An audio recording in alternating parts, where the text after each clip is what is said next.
mo nga yan sa akin, sino nanakit sa'yo, Direk? Wala naman. Marami. Si Loisa kasi is very natural siya. And very observant. Si Jane o Inessa, I know that she can hold up to it kasi dramatic actress talaga si Jane. Ayun, tsaka very giving. Sanya ang very surprising. And then of course, kay Miss Jody, I really wanted to work with her kasi alam kong strict. Sila ba nagpaaral sa anak ko? Sila ba nagpapakain? Hanggat hindi nila pinapaaral ang anak ko at hindi sila ang naglalagay ng pagkain sa lamesa ko, wala akong pakialam sa kanilang sasabihin. So, very defiant. They need that defense, diba? They need that to mask din kung ano yung nararamdaman nila. You don't go after the glamorous side of directing, which is the fame, box office. Kailangan marunong kang makisama rin sa mga tao because in this industry, word gets around about how you treat people, gaano ka ba kahusay ka trabaho, or gaano ka ka-professional.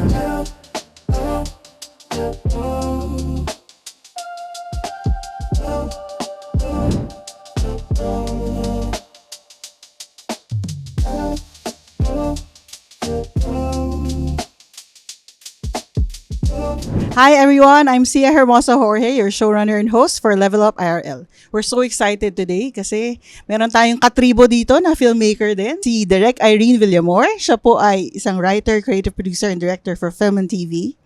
At siya po ay low-key pero blockbuster film director po ito. Welcome, Direk Irene. Hello po. Maraming salamat, Level Up IRL. Maraming salamat, Sia. Maraming salamat. Special mention kay Pao. Salamat for connecting us. Pao, maraming salamat. Excited na akong pag-usapan yung upcoming film nyo, which is Midnight Girls. Yay! Yes. Midnight Girls. Yay! Woo! So, what inspired you to tell this particular story? Itong kwento na to kasi dilapit lang sa akin. Okay. Parang siya, may our producer, si Direk Bobot Mortiz and si Tita Malu, Tita Malu Santos, parang lumapit sila sa Cornerstone, which is my management. Tapos, nagtanong sila kung pwede bang i-direct ni Irene or magkaroon siya ng konsepto about the women entertainers in Japan, in Nagoya. Kasi si Direk Bobot, nakapunta doon, and then kinikwento niya na isang buong street yun na puro Filipino bars, and parang Little Philippines na siya. Ganon. Tapos, magandang sigurong gawan sila ng kwento, kung ano man.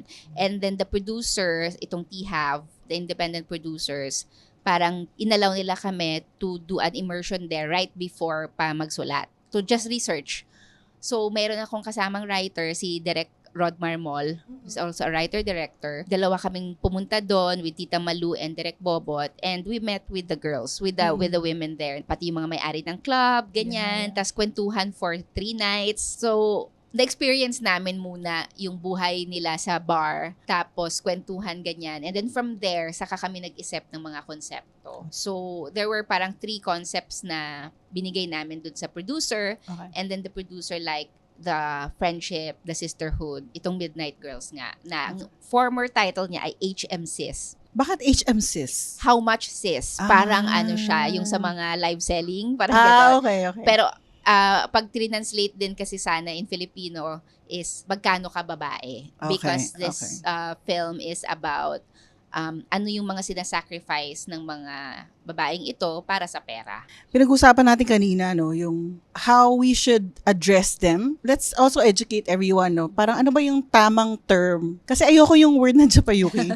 Oo, 80s, 90s pa yun na it's so term. derogatory. Yes. Ano ba yung... So, they call themselves as hostess, yung mga girls, kasi meron ding pag mayroong mga boys, hosto rin naman sila. Okay. But for it's really the entertainers. You call them entertainers, yon. And what's interesting din, pag Filipinized na talaga sila, babae. Yes. So parang kung sino yung may-ari ng club, let's say si Mama Chari, yung isang character namin dito, si Carmi Martin, siya yung Mama San, so siya si Mama Chari. Ang tawag niya sa mga entertainers niya ay mga babae ko. Tapos ganon. So parang pag pumunta ka sa Club Alpha, babae ako dun sa Club Alpha. Okay. Babae ako dun ni Mama Chari. Tapos pag hindi ka na babae, mama ka na. That's so interesting, no? So nakaalpas ka na sa tawag sa'yo na babae. Mama. Pag Wow. nakaano ka na, angat-angat. Oo, wow. Ikaw yung Oh. manager. Oo, Momager. manager ka na. Momager ka na. Oo, Kris Jenner ka na. Yun. Okay. Matagal niyo na ba gustong ikwento yung storya na to? Or did it take time for it to be produced? Yeah, after lalo na nung nandun kami, kasi usually these kind of stories or even the friendship story, mahirap maghanap ng producer. So, even if you want to tell this story, you really have to look for an investor first. Kasi mahirap siyang ikwento ng hindi nakabalot sa parang love story or diba, parang anong angulo mo siya titingnan. Yeah. So, when the opportunity came, so, syempre gustong-gusto ko. Tapos, nung unang sinulat ni Rod, medyo plotty pa siya and physical yung mga problems. When I took over the writing part, medyo dinala ko siya sa mga internal struggles. So, syempre, as a babae, iba rin yung perspective ko. So, parang dun ko siya mas dinala. And we often see these women as parang mga victims. Yeah. Diba? Even the OFW story, yung struggle nila and the sacrifice is nakikita sa lente ng abuse, ng gano'n. Na totoong nangyayari, na tama naman na parang ipakita yung struggle, the abuse and everything. But this one, I really wanted to emphasize the agency of these women. Kasi ganun din sila nung kinakausap ko, ang tatapang nila. Of course, they know the stigma na nakakabit doon sa trabaho nila and all the misconceptions about it na parang binibili ka, ganon. But it's really them saying na tinitable lang kami. Parang inuupuan namin yung mga customer, you share your kwento, ganyan. Kaya part of the first few scenes nung movie ay orientation on what is the job. Yes. So, dadalhin ka talaga ng pelikula sa ito yung trabaho nila. Ito. And they're very proud. Yeah. And they see the job as may dignidad. Oo. So, yun yung ini-emphasize ko dun sa pelikula. May dignidad at yung lente ng tinitignan mo sa ano yung nararamdaman nila at ano yung power nila. Even if ganun yung trabaho na, syempre, may inherent na power imbalance, of course. Yes. So, how do they put up with it or how do they fight it? Right. Yun yung mas pinakita ng pelikula. Tsaka, I'm curious din about the boundaries. Parang pinag-uusapan ba yun? Like, before you start your job? O ito, hanggang dito lang ako? Parang the bars there, itong particular kind of clubs nila, actually hindi siya madilim. Medyo bright yung lighting kasi regulated siya ng government. Okay. So, bawal silang magdilim masyado because illegal things can happen. Yes. So, since legal siya, you are just entertaining the salaryman, the ganon. Yes. So, nag-uusap lang talaga kayo and then bawal hawakan. Pero syempre, merong kapag lasing na, may ganon-ganon. But the women have a way of dealing with those, and then they can always call for backup kasi nasa labas lang naman yung mga Pinoy na security rin. Okay. So, may lalaking nandun nakabantay. And every time, so magsasabi lang sila. And they can always call the police. Kasi alert, may police naman na mga nagra-round. So, kung merong mangyayaring something, nandun yung police to, So, very protected. Very protective, oo. Tapos, parang nasa yun na yung boundaries. Kung ano yung hahayaan mo, ano na yung relationship mo. Also, because iba-iba yung level ng customers nila. May mga regular na sila. Yeah. May mga, pinakita rin yun ng movie kahit minsan yung mga babae, sinusundan sila ng mga customer kahit saan silang club. Kasi pwede kang lumipat ng club and then ikaw pa rin yung susundan. May mga ganon, may mga friendship rules din na bawal mong kunin yung customer ni ganito, ganyan. Parang may code. Oo, Yes. there are codes. Tapos pati yung how you serve them. Lahat nun kailangan naming aralin at tignan and then put it into film, diba? Parang para mapakita what's really happening. Parang on one side, nakikita ko, the women are providing for their families while the men are parang dealing with loneliness and stress and parang gano'n, no? Parang, Parang it's a weird relationship actually when you come to think of it na parang sa sociology or anthropology na, meron na siyang sistemang, mga unwritten codes of, para ka ng asawa, yung mga babae, di ba? Para ka ng asawa, dun sila maghihinga ng problema. They would, therapist pa nga therapist, yes, therapist. Because the women figure out what the customers want, diba? Parang, do they want me to just talk and talk? Do they want me to listen lang sa kanilang Or do they want me to sing and dance? Inaano nila, iniistima nila And then, of course, you you want to keep the hours long, Oo. you want your customer to keep on drinking kasi dun yung Yes. pera. Oo. So there's really the therapy part, the showbiz part, the performance part of it. Yes. So marami siyang ini-entail for the woman to Oo. spend that whole ilang oras of Oo, just eh. talking or Tsaka rin tayo, parang I think we're naturally caring. Yeah, oo. Tayo, kailangan mo ako. Anong kailangan? Anong Parang kailangan mo? ganun Yes, tayo, no? always willing to help Yes. and listen. Yun. Ganun yung kaya very patok tayo sa kanila. O yung mga Kasi skill set. oo, yung natural kasi skill they're set. very rin, diba, reclusive or Oo, isolated. So, Repressed. repressed. Yes. So, parang yung culture din nila. So, parang kinikwento ng mga babae na gustong-gusto nila pagkalog. Pagkalog ka, ganyan. So, kasi nakakalimutan nila yung... nakakalimutan nila. In spite of that, yung mga babae, pag uwi sa bahay, yun din. Anong nangyayari after the smiles, the makeup, matatanggal mo, and then ano ka na ulit. It's also questioning din na, ano na nga ba yung kwento ko? Di ba? May ganun sila. You were saying earlier na sa green room. Well, kunwari may green room. Charot. They go into several parang personas for each customer. Yeah, oo. Kasi sabi nila, syempre paulit-ulit nilang, nung una, you really tell your story, di ba? Parang pag tinanong ka, saan ka galing? O dito po ako galing, may Ecija, or wherever ka galing. Sinong nanay mo? Ganito. Then, at times, magiging paulit-ulit yung kwento. Hindi na siya genuine na masaya ka or kung ano ba yung kinikwento mo.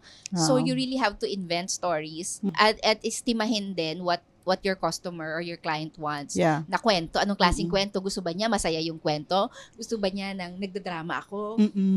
So, they really go out of their way to like invent or find stories na sabi nga minsan nga pati paghuhugas ng bigas nakikwento namin kasi paano ba maghugas ng bigas gano'n. So parang aabot ka sa kung ano-ano talaga you're gonna at saka syempre for different customers nga and different nights hindi pwedeng nire-rehash mo yung same kwento kasi may effect yun sa delivery mo performance mo sa diba? authenticity. Oo, sa authenticity mo ng so parang yun. Inisip ko nga therapist ka na, entertainer ka na, writer ka pa. Writer/storyteller. Yes, oo. Actress din. Actress na actress. Performer, ganyan, lahat na. There was a clip that Miss Jody was sharing about the immersion part. Pwede mo ba ikwento yung part na yun ng proseso when you were in Japan? Hiningi yun ni Jody and buti the production allowed it kasi they really need it for the performance. Hindi nila pwedeng gawin lang to based on script. Jody wanted to really see the women in action, ano yung trabaho, ganyan. So that they can properly portray the jobs. Kasi lalo na alam nila na mag-shoot kami sa bar mismo, sa totoong bar na pinagtatrabahuan ng mga babae. And all our talents there are actually the real entertainers. So, hindi na namin sila kailangang i-block makiaano mo lang, basta dito na kayo umupo, alam na nila yung gagawin nila. So, yung mga artista, of course, they want to portray them right. Paano ba to? So, their first night is with the women na parang based yung characters nila or inspired from. So, they met the women, they shared stories para alam yung mga motivation, ganyan. So, they can ask one-on-one sino yung paano nangyari to, ano yung mga history ninyo, ganyan-ganyan. So, and the women there were very generous and they opened up. Some were very vulnerable, di ba? May mga ganun. So, parang naging close sila dun sa mga babae. And then our second night was dun na sa bar mismo with the client. So, nakita nila how the women moved. And ang maganda dun, actually, sabi namin, third night, dun pa lang kayo makikisalamuha sa mga lalaki na kinontak namin. Nakilala na nung mga totoong entertainers so that may safe space, hindi kayo maaano kasi alam ng mga lalaki na artista kayo. But the second night, walang may alam except of course the Filipinos there na kilala sila as artista.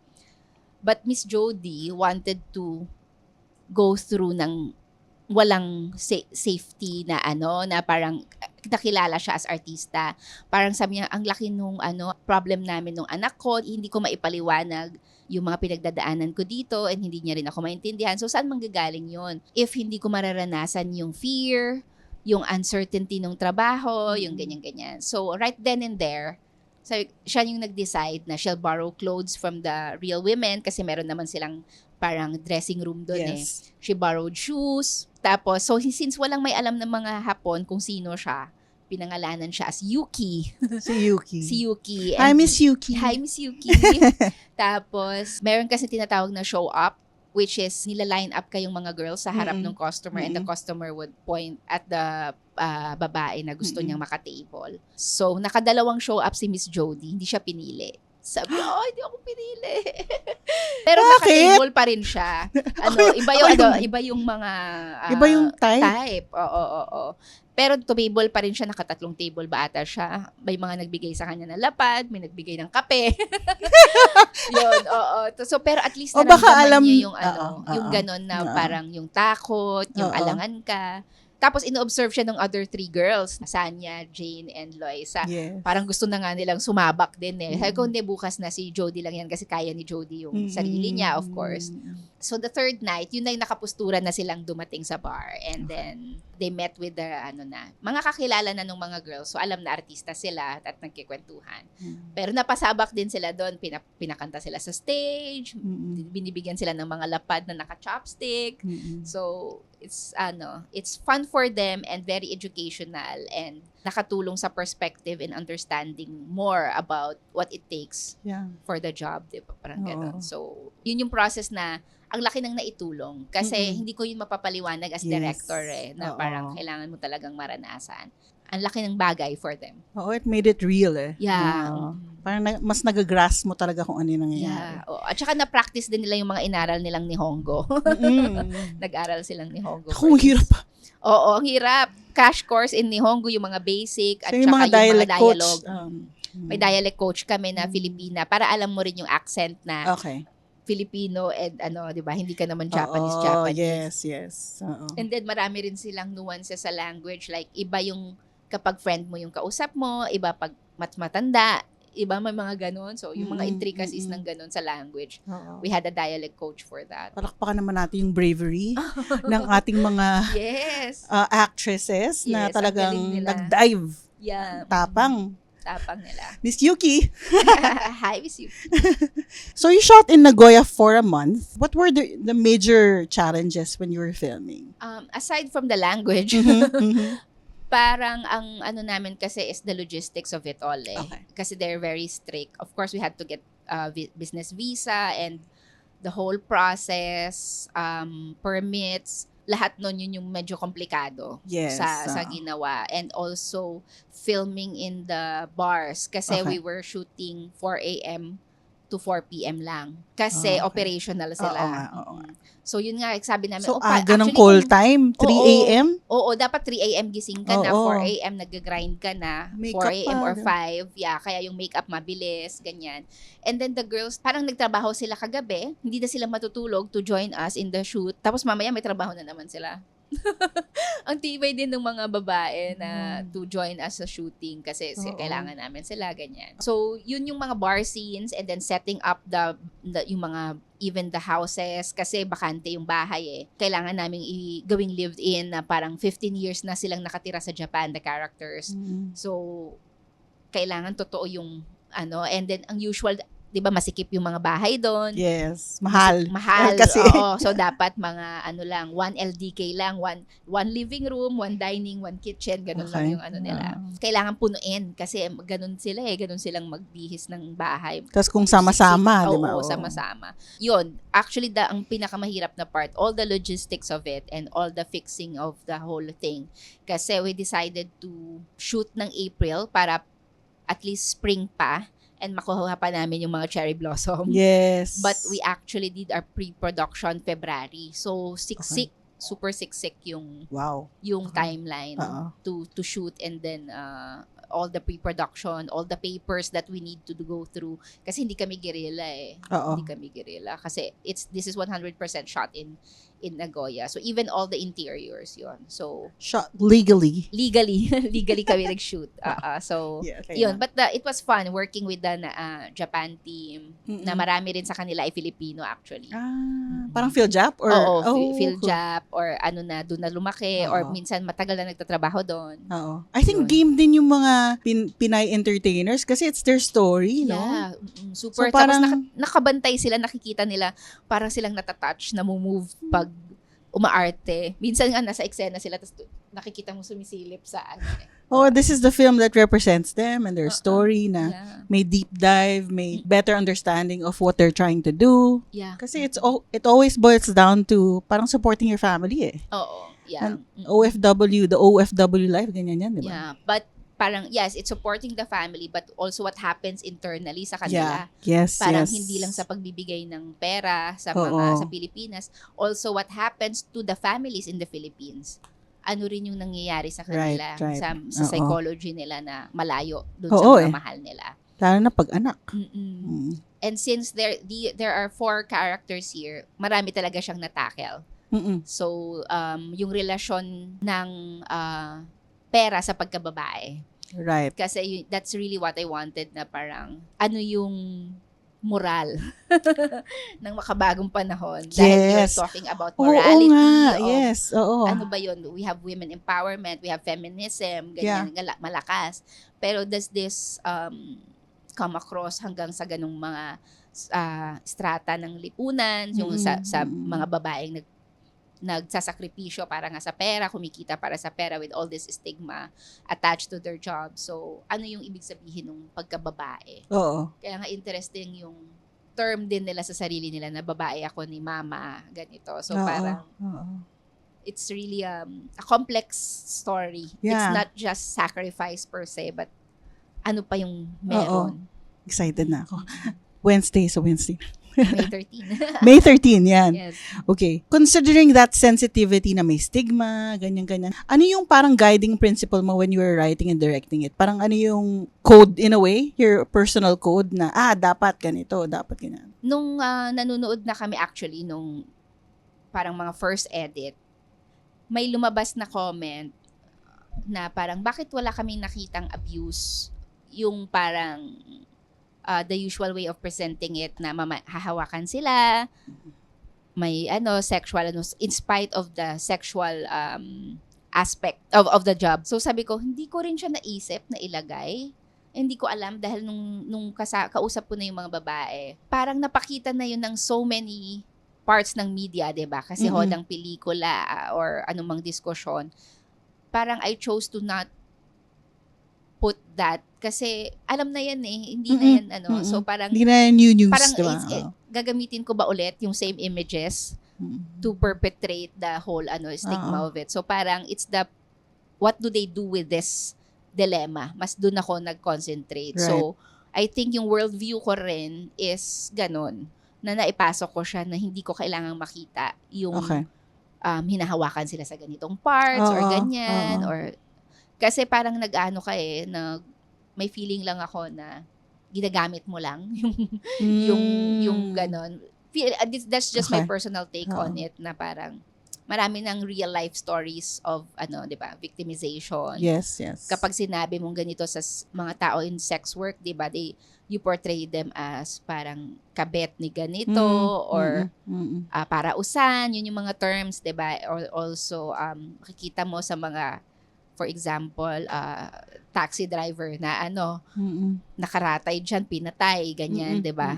So parang napaka-tragic ng portrayal and I chose to not see it that way. But ano pa yung ibang, yes, it's tragic in a way, but ano yung power na meron sila because that's what strikes me the most dun sa nung kausap ko sila Simula pa lang inupo nila ako, yung stigma na agad yung sinabi nila na akala nila ganto. Tapos sila ba nagpaaral sa anak ko? Sila ba nagpapakain? Hanggat hindi nila pinapaaral ang anak ko at hindi sila naglalagay ng pagkain sa lamesa ko, wala akong pakialam sa kanilang sasabihin. So very defiant on that And of course you can see that they need that defense, 'di ba? They need that to mask din kung ano yung nararamdaman nila Oo. internally. So meron yung complex psychological component na okay, defensive ako dito pero ito ba talaga yung totoo ko nararamdaman o kailangan ko itong ganitong power na i-harness within myself to survive this. Yeah. O, 'di ba? Marami siyang and yun yung complexity pa lang na yun, ang hirap na niyang ipakita on film. So Right. so I hope Pero I like that, yung empowered tong mga to. It's may choice sila, may boundaries sila, hindi sila yung parang nagpapadala lang saan-saan, di ba? Yeah, oo. These are, to be able to survive that kind of life abroad is already parang, ang tapang na. Ang tapang na nila actually to even go to a foreign country, di ba, na hindi Oo. nila alam yung language before. Meron silang sinasabi na yung mga una nilang experience when they were younger, nag-practice sa Manila ng sayaw, lumipad sa airport, pumunta agad sa club, nagbihis ng damit, nagsayaw. So, ganun talaga. So, it's in the film. Na parang, dala pa nila yung maleta nila, ganyan. Tapos, saka pa lang sila uuwi dun sa dormitory nila. So, even that na sinaba ka, tas hindi mo alam yung language and ganun. Ang laki ng kakainin sa yung, diba? You need so much. So much strength. Strength. Oo. And you need your constitution talaga na parang matibay para harapin yung mga susunod pang. It's not for the weak. Yes, definitely not for the weak. Okay, so in terms of directing naman your actresses, how would you describe each actress? So doon muna tayo siguro kay Loisa. Loisa Andalio, how would you describe Loisa her? Si Loisa kasi is very, as a Gen Z, ang nakita ko sa kanya, very natural siya. And very observant. Tapos, since malayo yung POV namin sa mga bagay-bagay with the age and everything, nagre-rely ako sa kanya for her own interpretation of the character. Yes. So, marami akong tanong sa kanya, paano mo to gagawin, ganyan. Even the lines, tinatanong ko kung natural ba niya itong sasabihin. Kasi I wrote the script, but I don't know kung tama bang ganito niya sasabihin. Even that, diba? So, anong gusto mong tawag sa boyfriend mo. So even mga ganun kung sa probinsya ganito, ano ba 'yun, babe, honey, ganun. So meron siya sariling take. So and she's very funny. So yung innocence niya and pagkakalog niya talagang bumagay dun sa Wana na character na pinoportray niya. And she's very good actress. Ang galing din sa drama and all that. So ang ganda ng mga opinion. Very real life. Mas siya grounded. Si Jane Oinesa as Saki, na-portray niya na yung ganitong character na may lesbian character siya dati. So this one is parang naguguluhan pa siya kung ano ba siya, lesbian, gusto ba niya ng transformation, gusto niya ng maging trans man, or hindi pa niya alam yung mga ganong klaseng nuances nung identity niya. Kasi ang identity niya lang ay bakit ko to nararamdaman sa ganitong klaseng trabaho na nag-entertain ako ng lalaki pero alam niyang sa loob niya hindi ako komportable sa miniskirt, sa ganito, ganyan. So all that kasi may ganung character kaming na-meet in Nagoya. So naipasok namin yung gender identity not just because of kailangan for representation but it's really happening and it was an interesting component dun sa kwento ng mga babae. So that confusion and then of course sa kanila may loves syempre may nagugustuhan kang kapwa mo entertainer. So all yung mga ganong klasiko. Tapos meron ka pang mga pamilya na manghihingi ng pera. So mga ganon. So marami siyang maraming layers to her character and I know that she can hold up to it kasi dramatic actress talaga si Jane. Napanood ko na siya sa iba niyang ginawa. So, ayun, tsaka very giving, very generous si Jane. Sanya ang very surprising. Okay. Oo, kasi parang first time you work with her? Yeah, first time to work with her. Dati yata as assistant director, naka-work ko na siya yung when I was working for Direct Joyce Bernal. But first time to work with her as a director. Tapos, pumasok siya ng very eager to learn. Kasi puro taga-ABS yung mga kasama niya. So, siya lang yung GMA. So, yung yung pakikisama niya, yung ganon. And very shy pa siya nung simula. So, I have to really, wag kang mahiya sa amin, wag kang mahiya sa mga kapwa mo artista, ganon. So, after a few nights namin magkakasama, lumabas naman na yung ano niya. And galing-galing niya mag-Nihongo. Galing niya mag-Nihongo. Konnichiwa siya dyan. Mahahaba ng lines niya eh. Sa kanya kasi siya yung may boyfriend na Japanese. So, okay. sa kanya yung pinakamaraming babad din ng Nihongo. And all the emotions, ganon. So, ang hirap din ng character niya kasi siya yung materialistic. Outside, mukha siyang materialistic, ganyan. Siya yung life of the group. Siya yung, sa kanya rin yung maraming comedy parts, ganyan. But paano siya magta-transition to drama? So, working with her, parang guide mo talaga, i-assure mo na tama yung ginagawa niya, ganyan. So, yeah, it was interesting to work with her and recommended siya ni Jody kasi gusto siya makatrabaho ni Jody. Okay. Bongga, oo. Gusto siya makatrabaho ni Jody. So, sabi ko, sige, go naman ako kay Sanya kasi pareho silang pareho sila ng ng mga roles na tinake sa teleserye world, diba? Sa parang yaya, ganun yung nila. So, interesting na si Sanya yung choice ni Jody. And then, of course, kay Miss Jody, I really wanted to work with her kasi alam kong strict.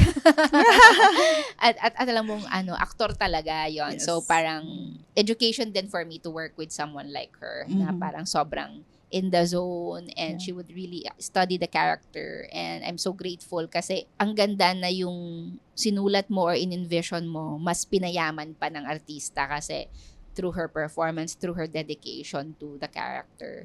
Dami ko natutunan sa kanya actually. Kaya, at saka sabi mo nga direct kanina, nag-a-attend ng pre-prod. Oo, nag-a-attend siya ng pre-prod. Tapos siya yung nag-meeting pa kayo about the arc and the emotional, parang nag-emotional trace. Nag-emotional tracking kami.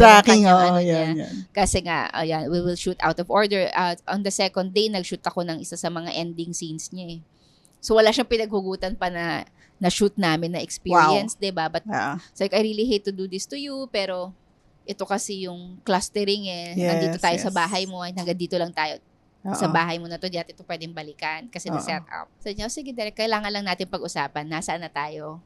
Kailangan malinaw kung ano yung kailangan emotion here. Ang clustering po pala. Ang clustering ay when you shoot out of order but in the same location. So, location is king in a way. Yun yung guide. Para mas efficient, madali sa setup, ay sa renta. Yes. Okay, mapunta naman tayo direct sa iyong film career. In the past, almost 20 years na, no? Opo, tama ba? kasi kung ibibilang mo, 2001 talaga ako nag-start. So, 25 years. Woo! Oo, kasi 2001. May pa-burger mamaya. 2001, my God. As an intern, tapos unti-unti naging crowd director, ganyan. All sorts of jobs. Nag-wardrobe. Oo. Pero na-appreciate na. Nagsimula ako, nagtitimpla akong kape sa music video. Yes, ganun talaga. Pero, humbling siya and you get to appreciate everyone on set eh. Yeah. Pag dumaan ka sa lahat ng roles eh. Going back to your films in the past, Sid and Aya, Meet Me in St. Gallen, Camp Sawi, The Loved One. Why do you think you were drawn to love stories about heartbreak, pain, growth in romantic relationships? Parang nangyari na lang kasi yung mentor ko, si Direk Joyce, ay puro love stories. Halos lahat ng ginawa niya, rom-com, ganyan. Yes. So, siya yung director ng mga Juday Piolo, Regine Aga. Parang naging natural na yun yung puntahan ko kasi when I was writing my mga scripts on the side na nababasa ni Direk Joyce, parang, ganito, baguhin mo yung dialogue ni ganito, ganyan. So, parang tinitrain ka na pala niya, hindi mo alam. Kasi on the set, like, parang mayroon siyang ibang thought. Merong script, pero meron siyang ibang maiisip na bagay, ganyan-ganyan. Irene, isulat mo nga to. So, parang doon ako nahasa. Okay. And then, hopeless romantic din naman ako. My favorite movie is My Best Friend's Wedding. Yes! Oh, yes! Every year, I need to watch My Best Friend's Wedding and umiyak. Yun. So, parang bago naman ako nag-film school, or actually, napanood ko yun sa UP Film na nga kasi probinsya ako galing, so hindi ako masyado nagsisine or nagpipelikula. So, when I went to UP, dun pa lang talaga ako natutong ng pelikula na on the artistic side, ganyan-ganyan. Yes. Pero mas nadodrawn ako sa mainstream and yun nga, Yes. mga ganong kwento. Naontrata ka rin ba ng best friend na pag by the time na Wala pa nga eh. Pero kaya, at that time, di ba may ganun, oo, di ba? may ganun yun eh. Hanap ka ng best friend, kukontratahin mo, Oo. by this age. By this age, tayo na lang. Oo, Ganyan. Oo. Ganun yung mga side na parang niro-romanticize. But I look at love stories in a different lens. Parang ganon. Hindi basta dapat love story. Dahil siguro sa UP rin, parang ang dami mong tinitingnang aspeto. So, every time I make love stories, parang anong angulo nito? Hindi enough yung boy meets girl for me. Yes. But ano yung mas malaking context niya? Like, for example, si Denaya was more about economics, the transactional side of love, ganyan, na it's more about the urban loneliness and ganon. Yes. Meet Me in St. Gallen is our 90s anxiety. Mga batang 90s, yung mga tipong fresh out of college, tali-talinuhan, ganung usapan. Kaya ganun yung usapan nila. Free will, destiny. So parang mas yun yung pinaglaruan ng St. Gallen. So, and Ulan is my script. Ang galing sa kwentong pambata ko nung college. So, kaya ang tagal ng development, meron siyang magic realism part, Pinoy folklore, 'di ba? So, ano siya, mga ganon. So, parang ano pa yung hahaluan ko sa love stories. Parang ganon yung imagination lagi. Oh, you look at the complexity of relationships, you look at the parang ano nga pag nanonood ako ng pelikula niyo, parang ang sakit. Ang sakit. Parang may kasamang Oo, yun din. Baka malungkot lang. Tinatanong nga yan sa akin, sino nanakit sa'yo, Derek? Wala naman. Marami. Huwag natin iin. Marami. Pa-email na lang. Pa-email. Bigyan kayo listahan. How do you try to balance the thought na kailangan commercially viable and commercially successful, but also emotionally honest and real and hindi ka nagko-compromise in terms of story? How do you manage that? Siguro ever since Camp Sawi, nasanay talaga ako dun sa creative freedom with the producers na na-encounter ko so far. Wala pa talaga sa akin nagsabi ng hindi yan kikita or pupunta yan dito sa ganito or ganyan. Parang meron kang free will to shape the story according to what I want. Yeah. So wala pa namang ganun. And except for example, Meet Me in St. Gallen na iba yung ending. Because nag-focus group discussion kami nun Tapos, sinut ko yun na nagkatuluyan sila. Okay. Kasi alam ko na yung Sid and Aya, hindi sila magkakatuluyan. So, dapat sabi ko, yung St. Gallen, gusto ko silang magkatuluyan. Pero nauna naming natapos yung St. Gallen. Mas nag-extend yung Sid and Aya. So, anyway, yung St. Gallen, sinut ko siya with all the meeting in the ending, the kiss, the snow, the Christmas tree, the Christmas song. Circular dolly din ba? Wala naman kasi nasa kami, Switzerland, so walang equipment. Pero ang romantic nung pagkakashoot. And then it was all cut out in the edit kasi nung nag-focus group discussion of different kind of audiences, lahat sila nagsabi na hindi sila dapat magkatuluyan. Parang, it's a different, na parang, tas na-convince naman ako dun sa take na yon. And then the magic of editing. Yes. Kung paano namin siya kasi paano ginawa. reshoot, di ba? Hirap. Kaya tapos naging na rin yun na parang philosophy ko na rin sa pagdidirect na parang you let the movie speak. Kasi meron siyang gagawin sa'yo Yes. Meron siyang gagawin sa'yo na dadalhin ka niya sa gusto niyang puntahan talaga at makikinig ka dapat as a director. So, yun parang nag-shoot na lang kami ng additional scene sa CR. Piolo is one of our producers there. So, sa condo lang yun ni Piolo, sa CR ni Piolo. Dinaya lang namin na instead of the pinto nung CR, bukas yung pinto, pero naglagay lang kami ng white illustration board sa camera. Para kunyari yun yung bintana. Tapos looking in, umiiyak lang si Bella. Kasi nga hindi na sila nagkita, di ba? So, parang nagkulong lang siya doon. Doon niya iiyak lahat ng mga pinigil niyang emotions sa last niyang pagkikita with Carlo. Tapos si Carlo umiiyak din siya doon sa Kaya ganun yung ending doon, ang sakit. Kasi hanggang ganun lang, iyak lang sila, tapos wala na. Biglang abrupt cut, diba? Yun Yun yung So, yun yung mga natutunan ko rin actually kay Direk Joyce na pwede mo talagang i-shape sa editing yung kwento. So, kasi editor si Direk Joyce. Yeah. In shaping the love stories, ang laki nung kung ano yung take ko rin at yung bagay na nakikinig ka dapat sa sasabihin ng kwento. Na nagpapadala ka. Papadala ka. Not necessarily that you don't fight for what you want. I've always been defiant sa mga tao. Pero kapag dinadala naman niya sa tama, parang nakikinig naman ako. Okay. So, I think yun yung balance on on that side. But I don't make a movie na kikita to, parang ganun. Dapat Okay. kumita to. Parang hindi yun yung first. Oo. It's a priority, but you do that in the promo. Oo, totoo. Oo, but not Kasi in the creative otherwise, parang development madidistract. side. Yeah, you don't say that sa parang dapat. Sa creating side. Mm. Oo. Yeah, Sa sa shooting, shooting, sa creating development sa side. editing. You really have to parang put your thoughts on it and ano ba talaga yung gusto mong mangyari sa kwento. Mm. Kasi yung kita side of it, kailangan sa dulo mo na siya iisipin. Kasi pag inisip ko, hindi ka makakagawa ng maganda eh. Feeling ko yung maganda Yes. on my standard. Parang ganun. And at the same time, parang distracted ka in a way when you create. Kasi parang ibang mindset yung marketing eh. Oo. Ibang mindset. Saka hindi mo rin siya mapipredict eh. Oo, lalo na ngayon. Sobrang nobody knows kung what will hit or not. Diba? Yeah. Parang just do your best. Yes, Lagi. yes. You focus on what you can control. Among the films you've made, ano yung pinaka na-stretch ka as a writer-director? Yung parang bumuka yung kaluluwa mo sa hirap. Sa hirap, ito. Itong Midnight Girls. Kasi ang laki ng responsibility eh. Unlike, for example, the love story, kung relatable ba siya o hindi will depend on the person na watching it eh. 'Di ba? Parang iba-iba naman yung sides ng love story, ng ganyan. And then you can always say na ito yung point of view ko on things.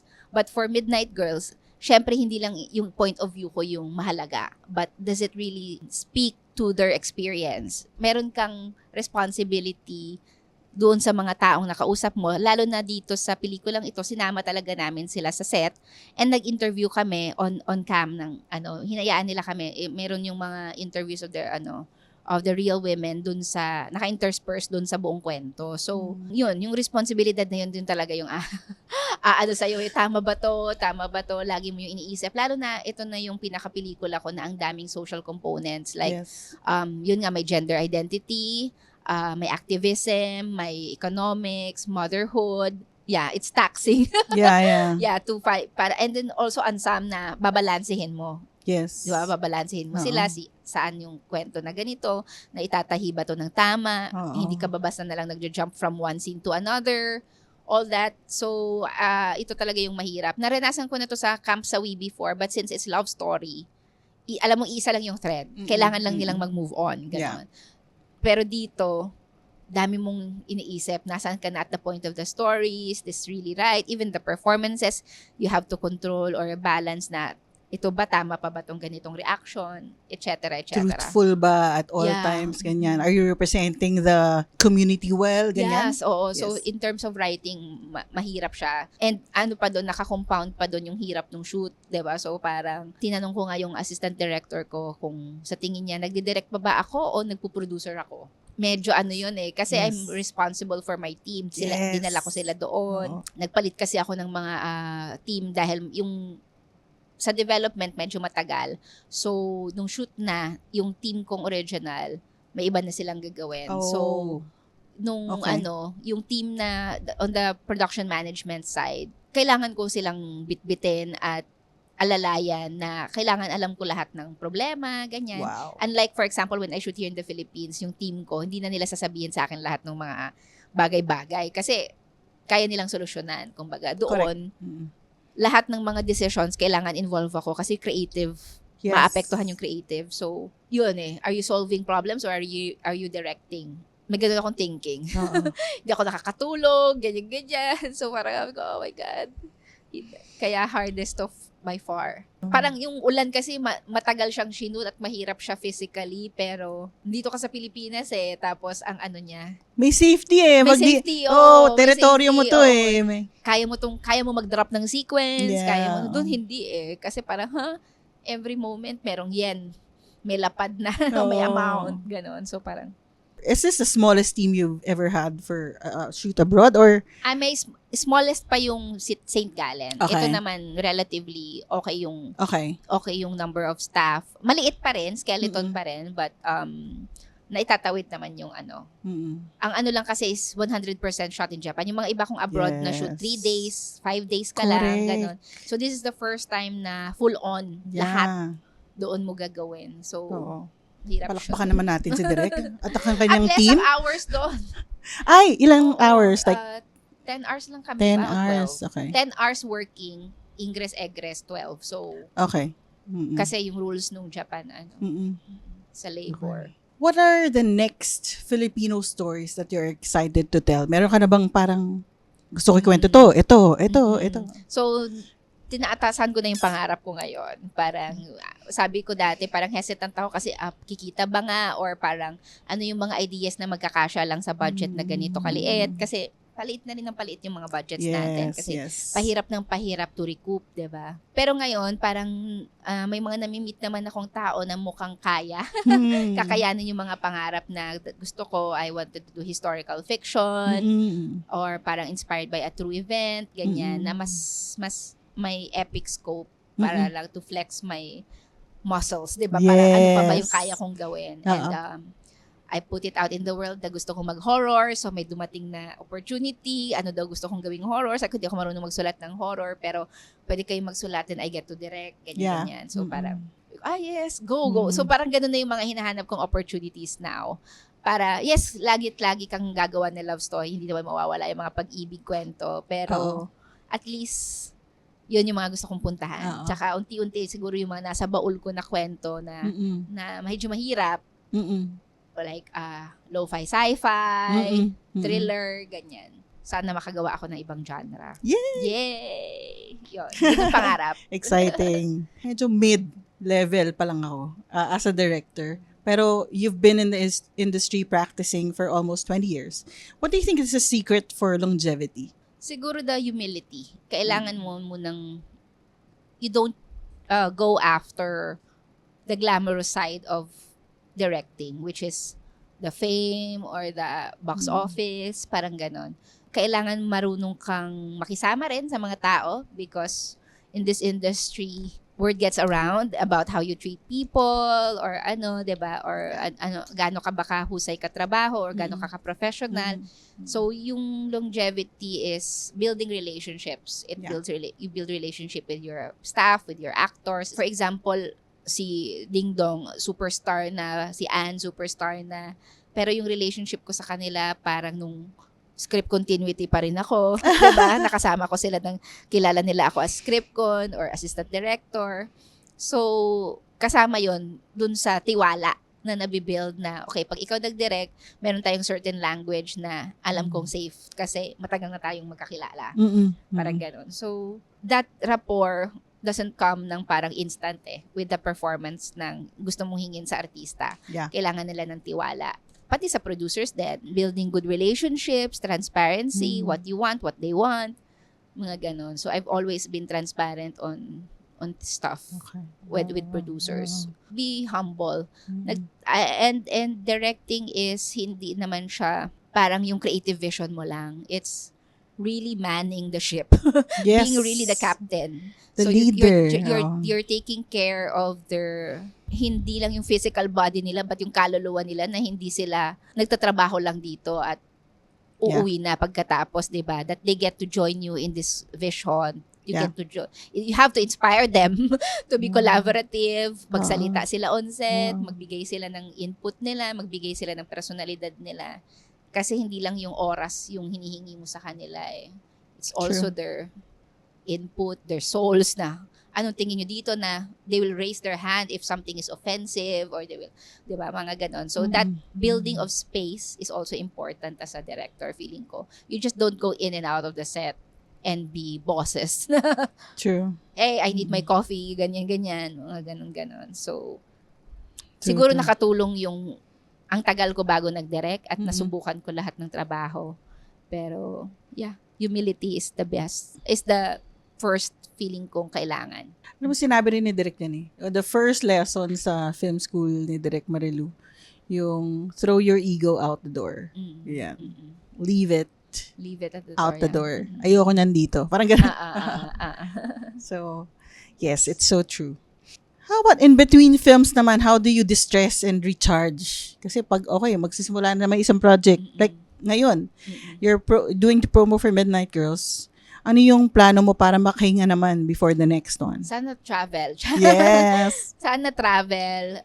Although, naghahanap lagi ako ng kasama. Hindi ko pa na gagawa yung solo Pero sana travel or bumalik sa pagbabasa. Okay. Nalululong kasi ako ngayon sa BTS. Punta kayo direct sa ano? Baby Army kasi ako eh. Noong Holy Week ko lang sila na-discover. So, Holy Week ba? oo, nitong last Holy Week ko lang sila na-discover. So, gusto ko makahanap ng concert. Ganun. Yes! Yung mga ganun yung mga pang-distress ko. Pero sana makabalik ako sa pagbabasa. Ang dami ko pang librong hindi pa nababasa na binibili. Isa ako dun sa mga bumibili lang na libro. Tapos kinakalimutan binili ko yung libro. So, Parang andyan lang sila. oo, kailangan kong magbasa kasi na ano na rin eh. Doon din ako kumukuha ng konsepto or ng perspective sa pagbabasa. So, I want to go back to reading for pleasure. Yes. Yan yung mga bagay na gusto kong gawin. Tsaka ang sarap lang humilata sa bahay. Oo, lalo na pag dire-diretso ka, pam. Oo, dire-diretso.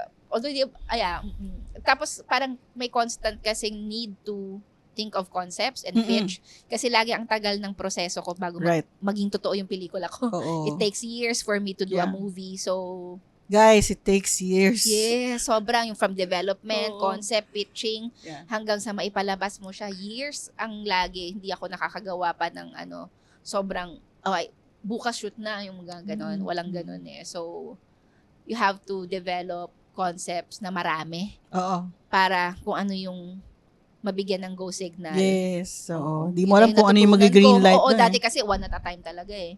Oo. Kasi, ay, hindi kaya to.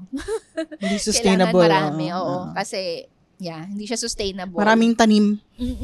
Lalo na't hindi na ako, pelikula na lang yung ginagawa ko ngayon. Okay. Sabi nga nito, dapat nagko-commercials ka kasi, or, hindi ko pa alam. We'll see. Oo, baka naman. Diba? Baka naman. Other than Binibining Joyce Bernal, who are your other mentors in the industry? Kasi sa kanya lang kasi ako nagtrabaho for the longest time. From script ko, AD, wardrobe, production assistant, lahat parang siya lang. Kaya siya lang yung nako-consider kong mentor. Pero I guess right now, hindi mentor but yung friends kong filmmakers, sila rin yung mga nakakausap ko eh. Like si Tonette, sila Peterson, sila Dwayne, sila Rod. Yan. So parang more than mentors, parang sino yung mga nakakabatuhan ko lagi in shaping yung creative vision ko. And also, in putting, ano ba yung kailangan ng pelikula right now? Parang ganun yung mga conversations eh. Parang what do you need to do?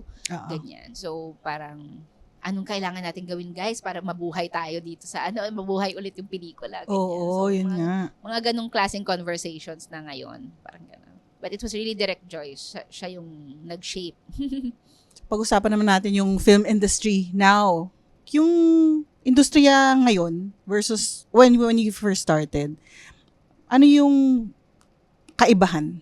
Malaking bagay yung EGL na na-approve yung Eddie Garcia Law in terms of hours. Yes. Kasi before even sa teleserye, you can shoot 24 hours. Diba? Kung ano yung kailangan for a certain patayan talaga kung baga tatawagin. So, maganda na nagkaroon ng Eddie Garcia Law, but hindi doon nagtatapos lahat. It's not just the hours or it's also the proper wages na patuloy nating pinakikipaglaban. So ngayon at least meron ng ganon. I think the younger generation mas aggressive to demand for what they deserve. Ganon. Kasi sa usapang wages and mga karapatan on set, yung kinalakhan ko is napaka-timid ng mga mas 'di ba? Pag nagsisimula ka pa lang or sa hierarchy ng sa set, 'di ba? Yung parang director is on top, the actors ganyan, but the lower side nung mga jobs parang wala kang reklamo, parang gano'n. So ngayon mas aggressive. So I think that's good.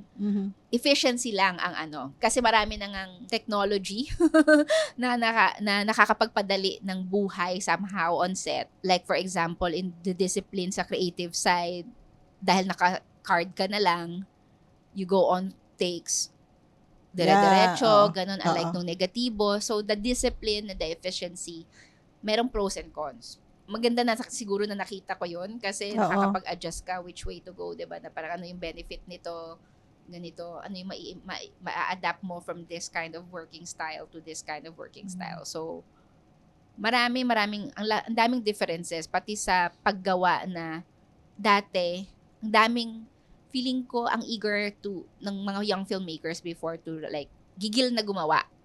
Ang hirap lang ng resources kasi nga negatibo pa or wala kang makukuhang video camera. And now that you can make a movie via an iPhone Oo. or kung ano man, 'di ba? Ang dali-dali mo na lang gumawa, nakakagawa ka ng content na rin yung tawag sa kung ano man yung creative mo. Mm-mm. So maraming possible na democratize kumbaga yung Mm-mm. filmmaking. Anybody can be a director. You can just do your own film and put it out there. But what are we putting out there? Parang Yes. ganun. So yun din. So ano yung pros and cons ng ganyan? So noon maraming gatekeeping, ngayon bawal na yung gatekeeping, di ba? So parang you can talk to directors ng bigla lang, yung parang ganon. Dati kasi meron kang parang papasuking circle. Yes, oo. Na Very sila lang yung exclusive, nakakaalam, oo. yung mga ganon. So, yeah, maraming changes. Maraming changes. But I hope mas maganda yung changes na magbe-benefit sa manggagawa. Kasi, Mm-mm. yeah, in terms of labor and copyright, intellectual copyrights, wala pa rin tayong mga ganon. I don't own my films, diba? So, mga ganong bagay. So, Kaya ba yun na talagang you own your films even if kasi pwede ba yun? director for hire Oo, ka sa eh. kontrata kasi sila naman yung nag-fund, the producers Right, fund your oo. film. So, Unless you unless may Nag-pay share ka. nag-pay cut Oo, ka. pwede ka mag-pay cut, you become a producer as well, parang ganon. So, yan pa yung mga bagay Kailangan na kailangan mag-improve. And of course, the government support. So, forever naman yun, na sana Yes. meron. Oo, You're always parang looking to the government for support on the arts na Mm-mm. yes, we are an entertainment industry, business siya, capitalist pa rin siya in its very nature, pero yung pagpapahalaga sa arts side of it, so sana may maitulong, di ba? Mm-mm. Mm-mm. Marami yung conversation. It's a Oo. whole, parang 1 week event. Oo nga. In our own little way, siguro as the audience, how can we help the Philippine industry?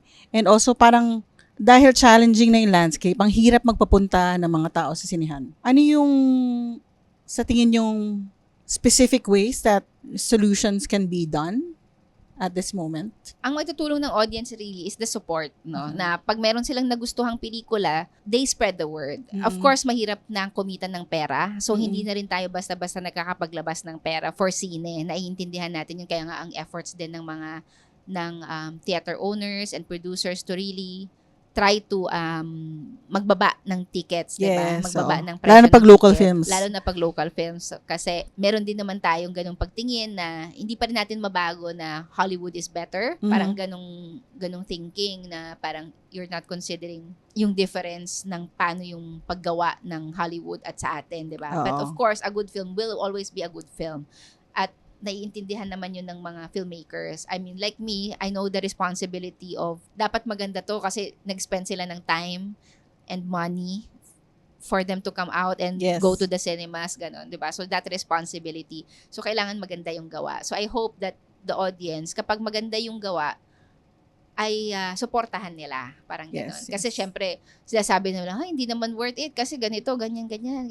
Yung mga ganong, Na negative thinking. negative, oo. At hindi mo naman aalisin yun sa kanila kasi that's their right to Yes, comment oo. kung ano yung pangit o maganda for them, 'di ba? So I hope lang na pag nagandahan sila, they would support and if they're curious, pero wag siraan ng industriya na parang, ay nako, kasi paulit-ulit yung kwento ninyo or Oo, ganyan. Hindi naman totoo. Hindi naman siya. It's not entirely right. You're not entirely wrong, but you're not also entirely right. Yes, Diba? oo. So, marami siyang komplikasyon. Pero, syempre sa modern natin na panahon, dumadami yung komplikasyon, pero sumisimple yung thinking natin. Oo Kasi nga. siguro, ewan ko, kaka-overwhelm ba? Yung dami ng komplikasyon. Daming noise eh. Oo, ang daming noise. So, parang wala ka ng panahon to put nuances and everything eh. So, mahirap siyang balance eh. But the audience, I hope, yun nga, kapag may nagustuhan sila, sana supportahan nila. Oo. Para yun din yung i-demand ng filmmakers. Okay? So, pag hindi maganda, hindi na gagawin. Parang ito yung worth, ito yung So, the audience can really shape. Kasi, sila rin naman nag-shape ng industriya dahil okay, ayaw na naming manood sa streaming platforms na lahat eh, parang ganyan. So, nararamdaman yun ng industriya. So, Oo. nagle-level up din yung industriya na Right. dapat ganito, kailangan event, dapat worth it. Yeah. Ganun naman siya eh. Saka it doesn't stop in theaters, di ba? Parang Meron pa may rin namang life pa theaters after. na nahihirapan lang. Oo, Pero eh. nandiyan pa rin naman ang sine. Napapatunayan naman na kapag may interest talaga yung tao. Oo. Kaya nga, I was so happy with The Loved One. Yes. It was a surprise na parang, ang hirap nung structure. Sugal siya eh. May black and white, may ganyan. So, ang komplikado nung edit. But apparently, nagustuhan naman ng mga tao. Or maybe some were just curious. Yeah. Diba? Happy na may ganun. Alam mong meron pang ganun yung tao. May support pa. May support pa Oo. yung tao. Oo. Kaya pa nila pumunta sa sine if they see that it's really worth their time and money. Yes. So that's a challenge for us filmmakers. Yeah. And kasi we don't have the big marketing budget eh. Wala. Yeah. Kanya-kanyang kayod. Kanya-kanyang kayod. Kagaya nito. Tayo po ay Andito tayo kumakayod. Oo, sobrang laki na ng improvement Tulungan. ko sa sa mga promotion. Yes, tulungan. Dati kasi, bahala na yung artista dyan. Ganyan. Pero, ngayon, everything and everywhere. yes. All at once. Nag-promote eh. Yes. What do you think is, a different kind of perspective that you have as a female filmmaker? And also, parang, what is your perspective on women filmmakers now? Ang strong ng voices ng women filmmakers. You have, of course, Antoinette Hadaune, Ray Red, 'di ba? Na andyan pa rin sila Inang, Olivia Lamasan, si Direk Cathy. So, Direk May, Sam Lee na queer filmmaker. So, these women have really strong voices. At saka, lagi kong sinasabi na very matriarchal nga yung pelikula eh. Kung napansin mo, diba, of course, you have Mother Lily, sila Tita Malu, Ma'am Charo. Si Boss Vic nga lang ata yung sa sa lalaki side eh. Pero parang, yung nag-shape ng pelikula, the Star Cinema, the Regal, babae. Babae yung mas maraming babaeng direktor. So, it's a unique case for the Philippines kasi nga sa Hollywood, women voices, medyo mas diba? So, it's a unique case for us na mas babae yung mga maraming kwento na maganda for kasi feeling ko as babae, syempre we're shaped by our experiences na unique to our womanhood. So, the sensitivity, the perspective ng yung emotions, the whole drama, 'di ba? Kung ano man yung mga innate qualities mo sa mga chemicals na nangyayari sa iyo sa loob mo bilang babae, parang yun din naman yung lumalabas, the whole thing, 'di ba? Yung care, the whole perspective, the whole spectrum ng pagiging babae, parang ang ganda na it's out there and it's strong for me. Strong yung voice ng women filmmakers. So, hooray for that. But sa technical side lang ng pelikula, medyo mas konti kasi 'di ba mas lalaki siya na turf. So, konti na yung DOP na babae. Ngayon ang dami ng DOP na babae. Okay. So, it's getting there na sa technical side maintindihan kasi nga syempre may pagka-macho pa rin yung technical part, 'di ba? Pero parang ayun, dami na ngang women DOP. So, yung unique perspective na yon, yung range ng human emotions natin, parang ang ganda na nakikita. Iba yung dating. Tsaka, pag tinignan mo talaga yung pelikula ngayon, puro babae yung filmmaker, yung director. Konti lang yung mga lalaki. So, basta na-interest rin ako pag love story directed ng lalaki or Oo nga. Ano kaya tingin dyan? Kasi lalaki. Paano pag guy flick to? Oo. Okay. Pero sana, yun nga, yung the women filmmakers would not be just concentrated sa yung tingin na kaya lang nilang gawin, which is love stories or rom-coms, ganyan. Nagja-genre si Red, diba? So, parang mas maraming ganung opportunities na parang sinasabi kasi pag action, lalaki, diba? Parang ako gusto ko rin mag-action. Ako rin, gusto ko mag-action. So, gusto ko na mag-thriller. So, parang yung genre lang. Siguro baka yun na yung next na kailangang i-challenge. Parang, kailangan hindi ka lang defined na pagbabae, softy, ganitong drama movies ka lang, diba? That you can also do these kind of movies. And vice versa rin naman. Parang ganun. And merong ganun, no? May ganun sa industriya na kapag known ka na dito, parang medyo, binabox ka. Super. Lalo na pag for example, yun na yung mga ginagawa mo, puro love story. They expect you to do another all love stories. Pero hindi rin kasi, parang growth-wise and as an artist, parang kailangan mo ng freedom. Siyempre gusto mo ng ma-diversify. And Yes. ito also challenge yourself what you can do, di ba? Okay. So, dito naman tayo sa lightning round. Favorite films of all time? Siyempre, My Best Friend's Yes, Wedding. My Best Friend's Wedding. Oo. Nag-iiba siya, depende sa panahon ko eh. Sa mood. Sa mood, oo, nag-iiba siya. Sabihin natin comedy. Favorite comedy. Mrs. Doubtfire, parang yun eh. Ay, oh! Iyak ako na iyak sa Mrs. Ay, grabe Doubtfire. yun. Kasi, umiyak na rin. Mga Kasi yung- nakakaiyak na ano. Oo. Tawang-tawa ako pero iyak ako na iyak. Yun lang yung unang pumunta sa isip ko. Parang gano'n.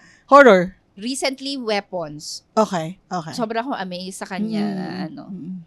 Yun. Midsommar. Ganon yung mga gusto kong horror eh. Okay. Oo. Pero tong Weapons, ang ganda. Relationship movies, relasyon, broken marriage. Oh. Hindi ko pa rin Parang napapanood. Bernal, Ishmael. So parang, gusto ko talaga ng mga ganon. Most recent film that you watched that blew your mind? Sentimental value. Okay. Yes. Sentimental value. Pinanood ko yun mag-isa. Pinanood ko rin yung mag-isa.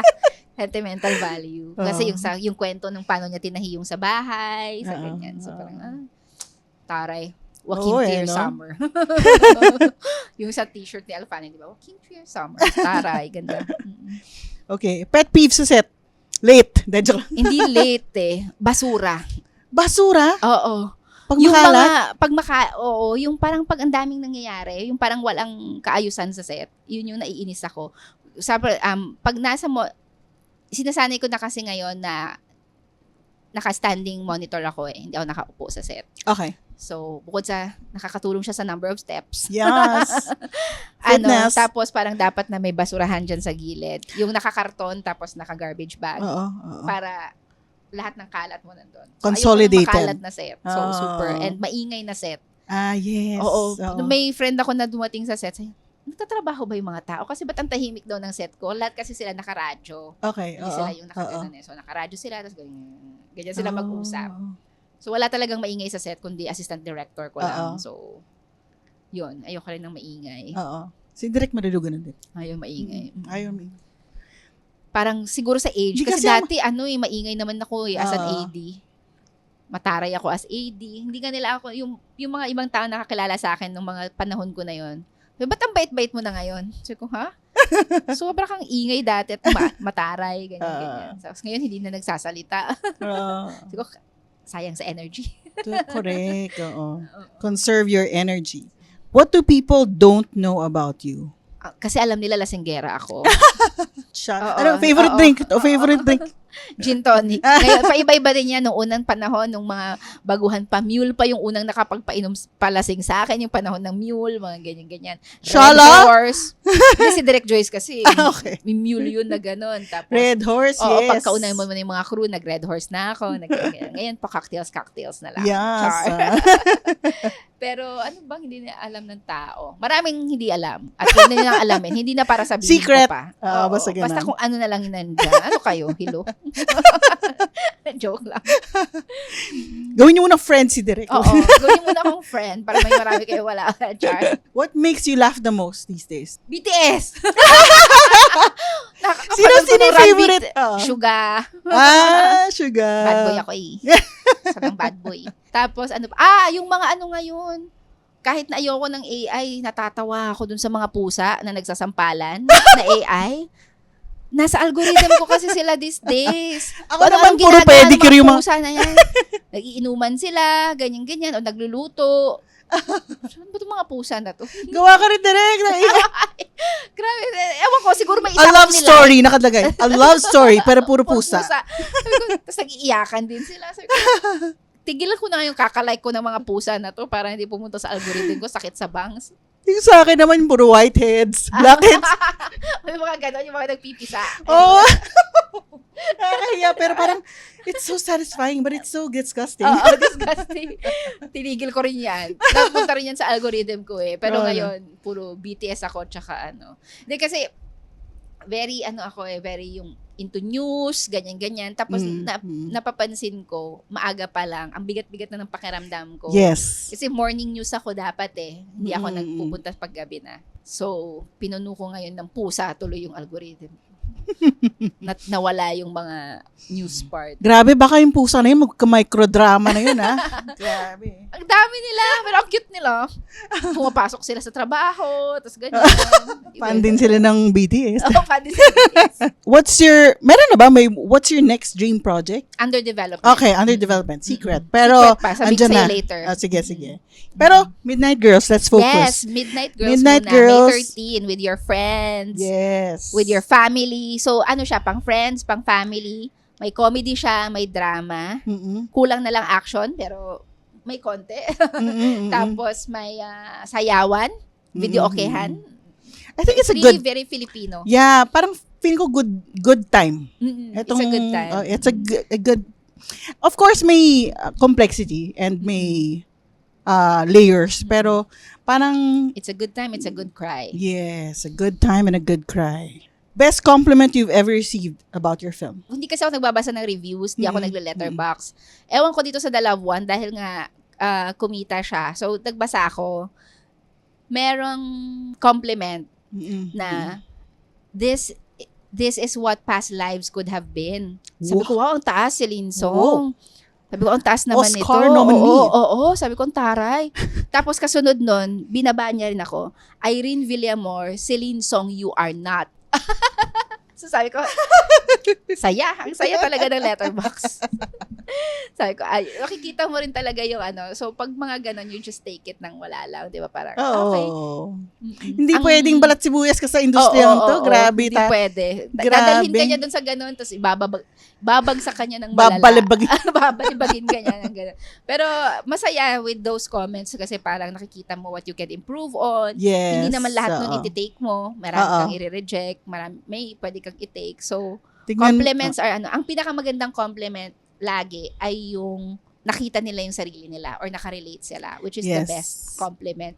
Once na na-hit mo yung emotions ng tao, ng audience, naintindihan niya yung experience, Mm-mm. lalabas siya ng nag-iisip or kagaya sa The Love One, hindi daw sila naiyak. May mga naiyak siguro yung mga nagbi-break up na sa real life kasi marami daw nag-break. Pero yung Marami nag-break after. Oo, may mga nag-message na nag-break daw sila, ganyan. Kasi Mga kinestyon 100, ganun. relationship nila. So, The Love One, like, hindi sila naiyak, pero ang bigat daw ng pakiramdam, which is what I wanted. Yung parang to take. Kaya ganun yun ang tagal nung kurtina na gumaganon. Kasi parang gusto kong Examination. Ganon. Ito yun, examination. Kasi examination yung buong relasyon na yun. Yes. Yung buong pelikula, ganon. So, parang pag nakuha mo yung ganong feeling, like in Between St. Gallen, we wanted that lump in the throat ending. yes. Na parang Oo. iiyak ka pero ang hirap. Kasi ganun din yun. That's why we ended that with Carlos. Ganun yung puto nun, hindi namin siya pina-exhale.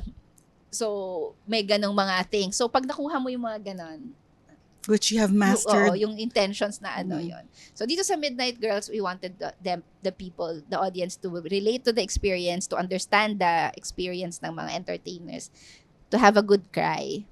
Yeah. Tsaka excited na Yay. kami. What do you value most in life right now? And what do you wish you had more of? I value my solitude. Parang ngayon, Gets ko sobra yun. kong sobra importante sa akin ng time ko sa bahay at nakatulala lang ako. Parang ganun. Parang ang precious Naririnig niya. yung thoughts mo. Oo. Na parang I can take time to do nothing. Sobrang valuable nun. And I value yung work. Kasi bihira. So, Oo, yes. dahil sa sobrang niyang bihira, that time that I get to create or to do work is precious. Parang Oo. ganun. Kasi expression na rin siya aside from work. I'm just so privileged to be, yung expression ko or yung creativity ko is also the source of income, di ba? Yes. So, bihira yon that I'm in the job that I am passionate about. So, Oo. it's precious that I get to do this. Parang ganun. Yes. Yun. Ano yung isang tanong? What do you wish you had more of? I wish I had more work. I wish I have more budget. Yes, Yan for yung your mga film. gusto ko, for my films. Idagdag ko na rin kasi feeling ko i-regret ko pag hindi ko titinanong.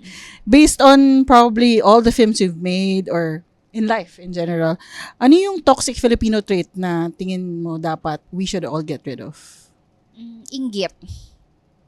I think, inggit. Natural naman yun sa tao, pero yung sobrang inggit, yung ano, feeling ko. Yeah. Yun yung mahirap tanggalin, pero Oo. yeah. Kasi wishing ill on someone, Yes. 'di ba? Parang yeah. Bad Yung karma inggit, yun. bad karma. Oo, lahat naman tayo may place in the sun. So parang Yes, exactly. the inggit one is yeah. Mm-mm. Nararanasan ko rin naman, na-experience ko, nakaka-inggit, ganyan. Pero if you do something about that inggit, Ako nainggit ako sa Korea. di ba? Ang galing Eh, nila. minsan di ko pinapanood yung mga serye nila eh. Kasi, ano mo yun, isang episode lang ng serye nila, isang pelikula na sa atin. Oo nga. Nainggit oo ako nga eh. Parang dapat ang gagawin mo sa inggit is to drive you to do something, di ba? Yeah. To move towards, wag yung to do ano. something about it. Yeah. And what's the best Filipino trait that we should always practice? It's the relationships, the care na binibigay natin sa tao. Nasa Midnight Girls yun, iba talaga ang Pinoy mag-alaga. I Yes. think the way we care about people, lambing, may kasamang lambing, may kastigo, pero care pa rin, yung gano'n. The way that we care to people, iba rin. Iba tayong magmahal, kumbaga. Ibang level. Ibang oo. level, oo. Buhos, no? Oo. Di ba, hinahanap nga tayo sa ibang bansa lagi. Oo. Kaya nga tayo nasa OFW, ano eh. Oo, grabe. Kasi grabe tayong mag-alaga. Ano, Grabe parang tayong care. extra mile. Eh. Oo. 'Di ba? Pilipino yung pinaka-biggest ano natin export. Yes, Kasi yes, the yes. way. Hindi coconuts. Hindi ko kasi Oo. yun eh, yung tao Yes, yes. na naaabuso, pero yeah, it's one of our best traits. True. And for our last question, what advice do you have for aspiring filmmakers who also want to make their mark in the film industry? And ano yung dapat na realities that they should know going into the industry? Dati kasi To survive. parang ang advice lagi is gumawa ka lang ng gumawa.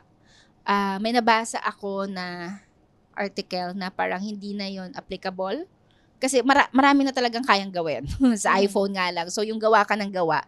But you have to realize you have to study ano yung ginagawa mo. What do you put out there? Hindi na enough yung gumawa ka lang ng gumawa. You have to really learn the landscape and aralin what you put out there means something. Diba? Kasi ang daming content ang daming kwento, iba-ibang kwento, pare-parehas lang naman ng kwento. Maraming bagay na naikwento na. But how do you keep your integrity na nandoon sa produkto mo? Kasi yun yung magpapa-unique sa'yo eh. That when you do something, it's really born out of who you are or how you see the world. Parang ganon. So, yes, gumawa ka, but is it enough na may ginawa ka lang? Parang ano yung product na yon? And it's not about standing out sa lahat ng mga crop, parang ganyan. But yung authenticity nung ginagawa mo siguro, kailangan yun eh. And build relationships. Na mahirap. Pero you have to build relationships. And huwag magmadali. Although ang hirap din pala doon. Kasi ekonomiya, Oo. kailangan mo magmadali. Kasi wala kang pera eh. Kailangan ko ng ganito, ganyan. Oo. Pero siguro patience na lang. Is a virtue pa rin. Hanggang ngayon. May intentionality din dapat, no? Oo. Yung Hindi na dati na, patos lahat. Oo. Oo. Pwede naman kung yun yung kinabubuhay mo, papatusin mo lahat. Pero Or ano your yung- bidding skill. Oo. Pero ano yung ikaw na idadalhin mo doon? Saan mo gustong pumunta? Ano yung boses? Sino yung Boses sino ka? mo. Oo. You have to Ano- nurture that eh. Ano yung boses mo? Hahanapin mo yun and it's a constant paghahanap. Hindi siya nagtatapos sa, ganito na ako. Kasi Correct. nobody knows themselves naman. Oo. Truly, di ba? Until Mamatay mag-entertain ka. ng maraming tanong. Oo. Socrates tayo dyan. Oo nga. True. Yun. Okay. Thank you so much, Direk Thank Irene. you. Thank you. I enjoy your conversation, Sia. I Salamat. enjoyed also. It's such a Salamat din sa privilege. inyo. Yan. Thank Maraming you, Level salamat. Up IRL. Ang dami ko natutunan. At Thank you. ang dami ko nakikitang mga practices din ni Direk Marilu na Talaga. na shinare mo. Oo So, nga, hindi ko siya naabutan. I'm sad. she's here in spirit. Chararat. Minsan pag nahihirapan ako, Direk, Kinakausap mo siya. Channeling na lang. Channeling. maraming salamat. And do Thank you want you. to also invite again one last Yes, time? Midnight Girls po, May 13, mga ka-level up dyan. Ayun, sana ma-enjoy ninyo yung pelikula at masuportahan ninyo kami at mapagsabi ninyo sa inyong mga kapamilya, kapuso, kabarangay. Sa lahat. Thank you so much. Yay. I will bring my daughter to this. Yay. Ay, Yes. may baband. Ay, maganda siya with your daughter. And then we will break down. Charot! Mhm. Maganda siya to watch with family kasi iba yung mahihit. Oo eh. Iba mahihit with friends, iba yung mahihit with family. Medyo may mga matinding emosyon. Yes, yes. Maraming salamat and bye guys. See you next time. Bye-bye.